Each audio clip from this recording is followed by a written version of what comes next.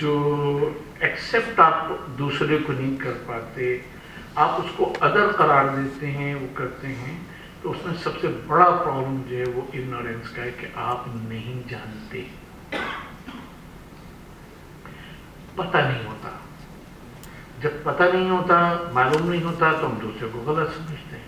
اگر پتہ ہو، معلوم ہو، تو پھر آپ میں سے وہ پریجوڈس، وہ باعث، وہ چیزیں جو ہیں وہ نکل جاتی ہیں۔ یہ نہ احناف کہتے ہیں کہ جو ہاتھ نہیں باندھتا اس کی نماز نہیں ہوتی،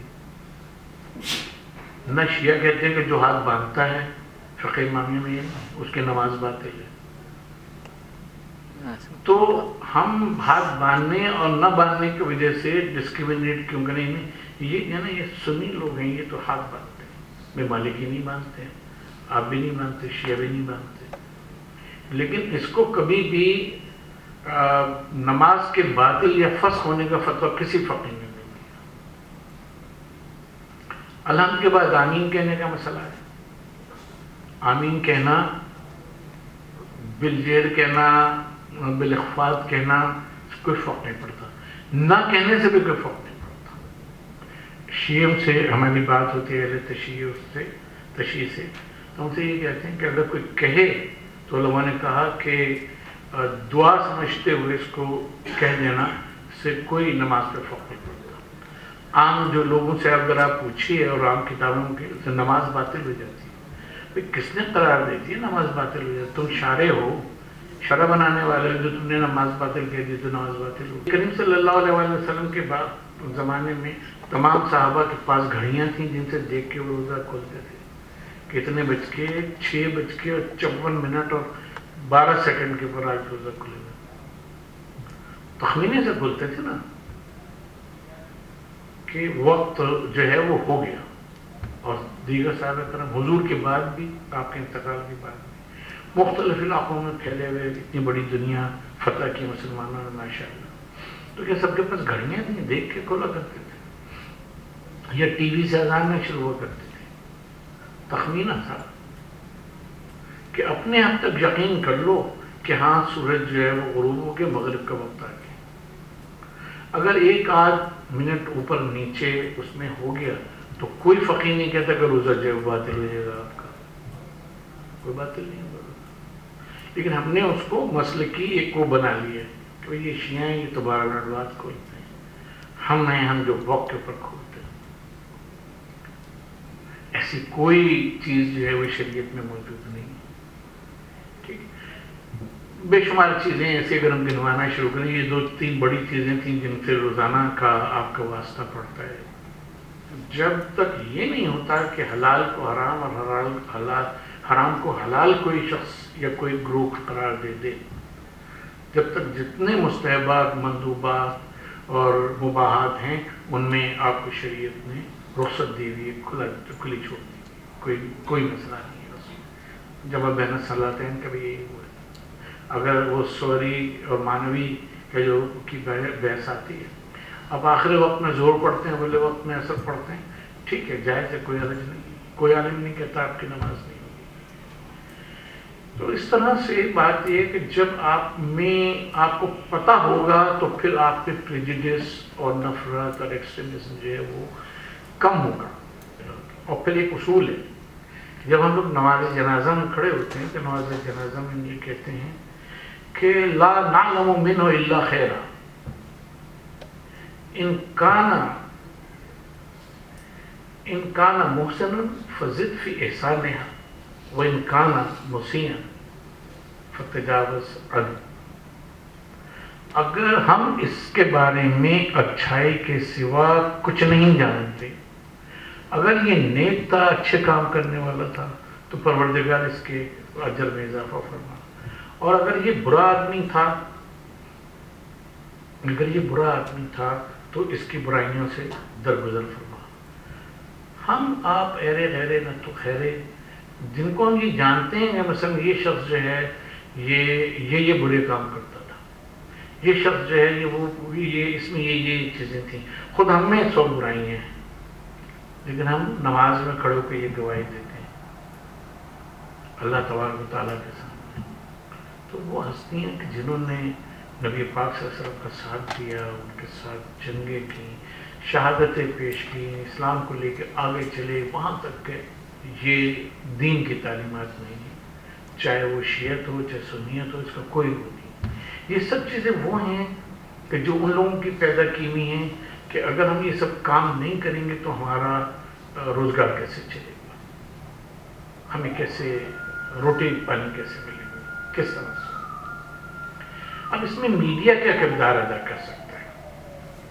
انفارچونیٹلی ہم دیکھتے ہیں، ہم خود لوگ ہمیں میڈیا کا آدمی سمجھتے ہیں کہ وہ چینلز پہ ہم جاتے ہیں، ہماری طرح ٹاکس ہوتی ہیں، وہ ہوتا ہے پروگرام کی ریٹنگ کو بڑھانا، جو الیکٹرانک میڈیا کا تعلق ہے، پروگرام کی ریٹنگ کو بڑھانا۔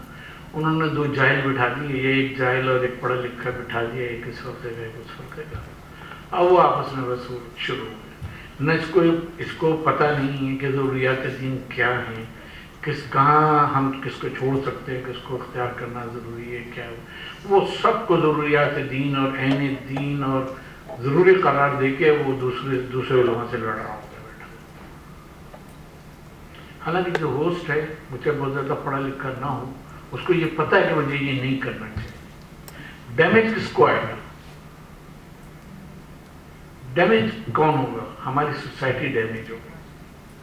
اس کا ازالہ کیا کرے گا؟ کون کرے گا؟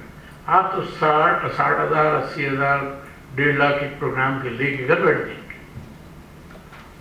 جو یہ نقصان ہوگا جب ہمارا بچہ اسکول نہیں جا سکے گا ڈسٹربنس کی وجہ سے، تو تمہارا بچے کی بھی ایجوکیشن کا لاس ہوگا۔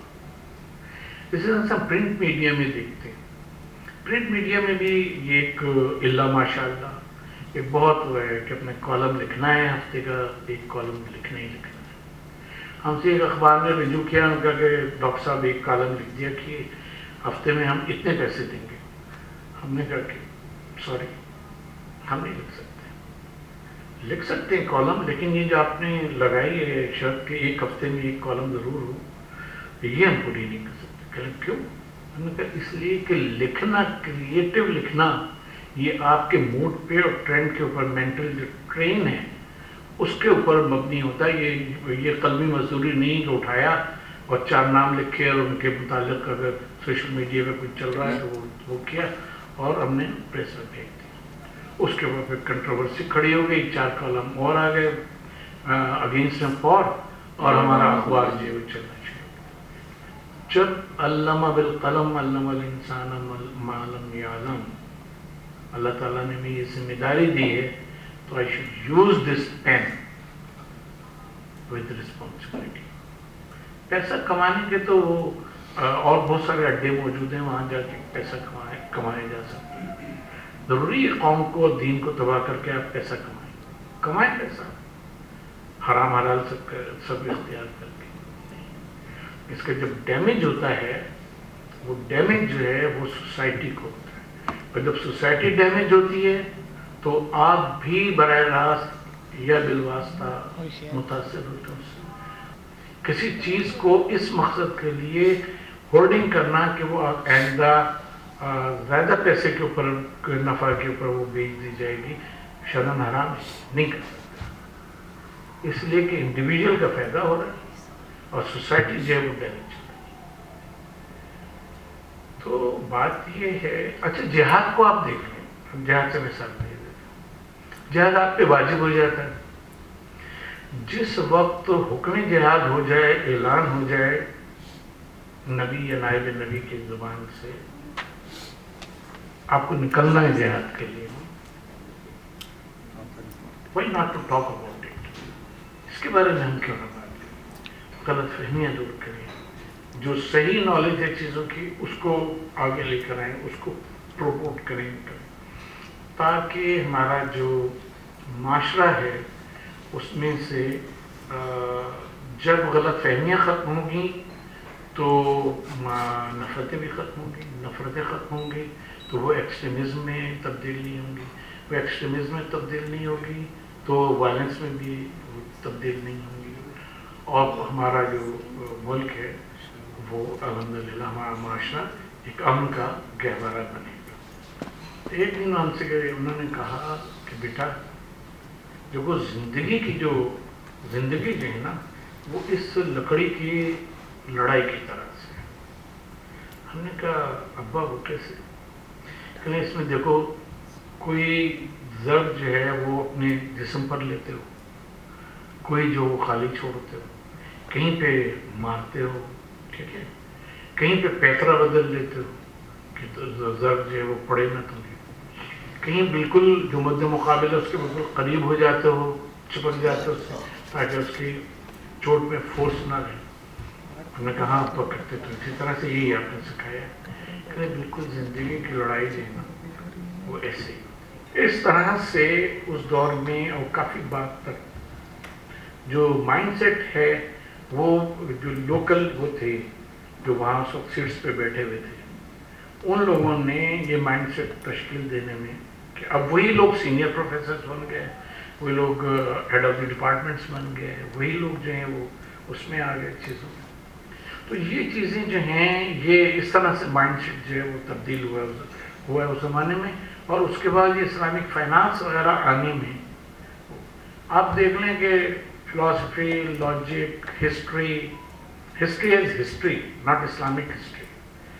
کیونکہ ہسٹری کو جب آپ اسلامک ہسٹری اور history of sub continent, history of Pakistan کر دیتے ہیں, آپ کہتے ہیں کہ ہسٹری کو پڑھیں تو ہسٹری پڑھنا شاید دیگر ہے, جہاں آپ یہ دیکھتے ہیں کہ اگر فرض کیا کہ ضیاء الحق نے اوور پاور کیا یا اس نے کیا نام ہے ایوب خان نے کیا تو کیا سرکمسٹانسز تھے, کیا پیچھے چیزیں تھیں, وہ کتنی بگڑے, معاشرہ کتنا بگڑا یا ملک کتنا آگے بڑھا. یہ ساری چیزیں ہسٹری میں اسٹڈی کی جاتی ہیں, تھوڑی کہ اس تاریخ کو یہ ہوا اور اس تاریخ کو وہ ہوا اور اس تاریخ کو وہ. ان سب ڈسپلنس میں ڈکلائن آیا ہے. یہ سب ڈسپلنس جو ہیں یہ ڈیگریڈ ہوئے ہیں اپنے سٹینڈرڈ میں اور اپنی ساری چیزوں میں.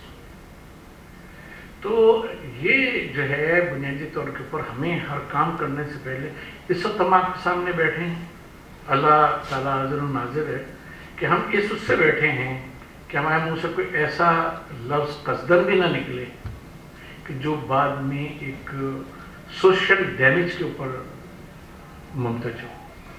ہم نے ایک انٹرویو پڑھا جو ابھی لیری کنگ کا انتقال ہو گیا, چلا گیا یہاں سے, آجہانی لیری کنگ. تو اس کا انٹرویو تھا, وہ تھا امریکہ کے CIA کا جو ہیڈ تھا اس وقت کا, اس سے, اور رشین جو ہے اس سے. تو اس نے کہا کہ سر کیا بات ہے, اب یہ امریکن اس سے پوچھ رہا ہے, سر کیا بات ہے کہ کہیں ورلڈ میں کوئی واقعہ ہوتا ہے تو CIA کا نام آتا ہے کہ CIA نے کیا, یہ CIA نے یہ کیا, CIA نے وہ کیا. تو وہ بڑے چوڑے ہو کے انہوں نے کہا کہ ہاں جناب, ہم دنیا کو چلا رہے ہیں اور ہم جہاں چاہتے ہیں جو سرکمسٹانسز پیدا کرتے ہیں یہ کرتے ہیں. اس کے بعد اس نے رشین اس سے پوچھا تو وہ ہنسا. اس نے کہا یہ کیسی انٹیلیجنس ایجنسی ہے جس کی کارروائیوں کو سب کو پتہ ہوتا ہے, ہم تو اپنا جو کچھ کام کرتے ہیں وہ ہم کرتے بھی ہیں, دنیا کو پتہ بھی نہیں ہونے دیتے. یہی خفیہ ایجنسی کا, سیکرٹ سروس کا, سیکرٹ ایجنسی کا یہی مطلب ہوتا ہے.